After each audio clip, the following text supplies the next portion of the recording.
And who has been your inspiration in your life, or your role models, your mentors? One of my biggest sort of mentors and now friends is Dr. Noah Ivers, a scientist at Women's College Hospital and a family physician. And I could go through a few things, but I think one of the fundamental ways that he's helped shape who I am and what I do is by constantly reinforcing to me. So the socialization of, what do you want to be doing? Do you enjoy this? He constantly brought opportunities to me when I worked for him and said, is this something you want to do? And encouraged me to think about why. And so while it wasn't framed in the same way of sort of the Simon Sinek golden circle of start with why, again, it was just that socialization around, you don't have to say yes to things that don't resonate with you. On the flip side, when I did engage with something, there was always that reflective process of, what did we enjoy about this? Would we want to do it again? And I think the more that you can surround yourself with people that, one, care about you before other things, they're most invested in helping you get where you want to go. But two, operationalize that caring in a way that challenges you to reflect and think about things. It's those people in my life that have had the greatest impact. A woman that has had a pretty significant impact on me is Lori Bedke. She is an author, a speaker, an all-around phenomenal human from Omaha, Nebraska. And I met Lori about 3 years ago now at a conference in Boston. And as an introvert, I sort of psyched myself up to go introduce myself to somebody that I'd never met with a clear rationale for why I wanted to meet her. And it was connecting around our why that made it so easy. And so Lori has really helped me foster connecting back to that why and adopting the mindset of why not. So if you want to speak on leadership, if you want to start a network for women in leadership, like, instead of asking, how might this get in the way, or why shouldn't I do this, you should be asking yourself, why not? And often when you ask yourself why not, the reasons that you will come up with are actually examples of you sort of judging yourself and getting in your own way. At least for me, it was. And so I made a promise to myself that if that's how I was populating that list, that I would not stand in my way of my own development. And, at this point in my life, sort of the rest is history. I've been able to slowly work myself towards a complement of professional activities that really energize me and I find a lot of meaning in. And so although I could speak to so many more people who support me, I think that those two sequentially have had a pretty significant impact on who I am and how I show up. Did you meet Lori before you founded Women Who Lead? I did. I actually met her. The conference that I met her at in Boston was a fantastic experience for me. I was coming back from my first maternity leave and really looking for a powerful community of women who I could relate to in terms of wearing multiple hats as a mother, as a partner, as a professional. And for me, I really felt like I had found my people. But then specifically working in healthcare as a non-physician, which Lori is also not a physician, I really felt like I was starting to find people that looked like me on a CV. And that was very empowering. And that's what led to me starting Women Who Lead. It was sort of that why not? And if I feel so energized and empowered by this one connection, imagine what it could be like if there were exponentially more, not just for myself, but creating those opportunities for other women as well. And you raised a point there where you said you saw someone who you identified with who had a similar CV like you.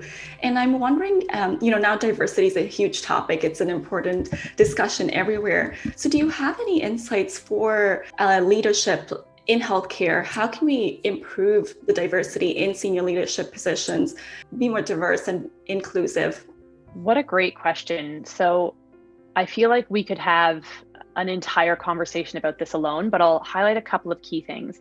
I think as an individual in a leadership position, one of the greatest things you can do is first identify the people that are in your circle. Who do you turn to confide in, to work things through, and how diverse is that network? And we need to think about diversity in a lot of different ways, and sort of zooming out and thinking about intersectionality. There's cultural diversity, there is gender diversity, there is socioeconomic diversity. In healthcare, what I've heard from a lot of women is sort of that professional diversity around, are you a clinician? What type of clinician? All of those things matter. And it really is about also just age. One of the most simple but influential things I did was ask somebody junior to me to be my mentor, to help me understand what it was like for younger women coming up and what was on their mind. And as soon as you open yourself up to understanding the experience of others, I feel like that's the floodgate to being able to drive change, both from where you are, but more broadly through the organization you work for. So my first point really is sort of thinking about your circle and being more diverse with who you engage with, because that's immediately under your control. If we take it one step further, then I think the next step would be to draw on the insights of your circle to understand how you can operationalize diversity within your organization. And you can sort of prioritize in terms of what's operationally feasible. Can you have more diverse interview panels so that when you are onboarding people to your organization, you have a more diverse set of perspectives at the table, so you're really considering things from as many angles as you can? Can you involve those individuals once they're in your organization in helping make sure your recruitment is as diverse as possible? Can you create an environment that is psychologically safe, such that where there is diversity in your organization, those individuals are comfortable and empowered to speak up and help drive change? So it really is about, from a diversity perspective, trying to view organizations as fairly flat, and creating an environment where we really share the responsibility of identifying issues and working towards solutions, recognizing that if there isn't a true organizational commitment from a leadership level to drive those forward, then it's all for naught, because you will lose the trust and the buy-in from those individuals if they're putting in the emotional energy to bring up those concerns and not seeing those concerns carried forward by those that are in positions of leadership. So it will take time. We should push back a little bit and be a little bit bold in the extent to which we'll accept the sort of response of like, this is going to take a while, and just make sure that we're holding each other accountable and creating that psychological safety both ways.